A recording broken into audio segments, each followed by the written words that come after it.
Good evening, this will be my week 7 video submission, and we are going to be walking through the setup of an MRI of the liver slash abdomen and the bony pelvis. Let's start with the first question. It says, please address the following key points or questions in your video. Walk through the setup and patient preparation for a routine liver, abdomen, and bony pelvis MRI. So the preparation, of course, bringing the patient in, make sure all the paperwork is correct and that right acquisition. We're gonna verify the patient, the first and last name, followed by the date of birth, and we're gonna set up the MRI room, make sure everything is clean and spotless. Sheets and pillowcases have been switched out. We have the right coil set up for the exam, and let's start with the first question. It says, what coil is used and how is the patient positioned? So for the liver slash abdomen, the patient is supine head first, and the coil will be the body coil. And where's the laser landmark? It'll be on the xiphoid process of the sternum down there. And it's going to say, the third question says, describe the angulation and coverage for axial free breathing sequences, coronal breathing hold sequences, and axial breath hold sequences. So for the axial free breathing, it's going to be axial, coronal, and sagittal will be anatomically proportional to your body. And axial free breathing sequences, the coverage from the top of the liver to the inferior portion of your kidneys. Let's see. And for the coronal breathing, it's also the top of the liver to the bottom of your kidneys.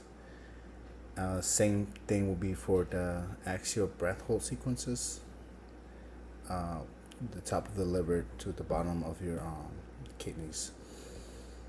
It says, what is your understanding of how the power injector will work during this exam? It's precise timing. That's what's required, because gadolinium, it's quick. It goes through the body and the kidneys, and if you don't catch it in time, you can lose the MRI sequence of the view. And it says, talk about some ways to make sure the conscious injection is done safely.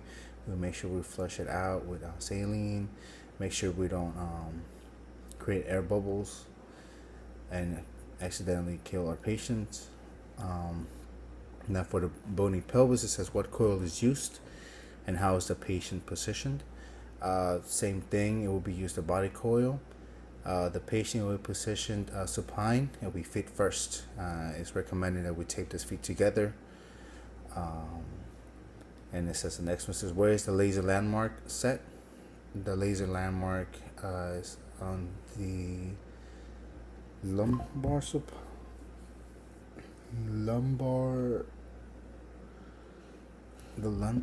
landmark, and it says, describe the angulation and coverage for the axial, sagittal, and coronal pelvis sequences.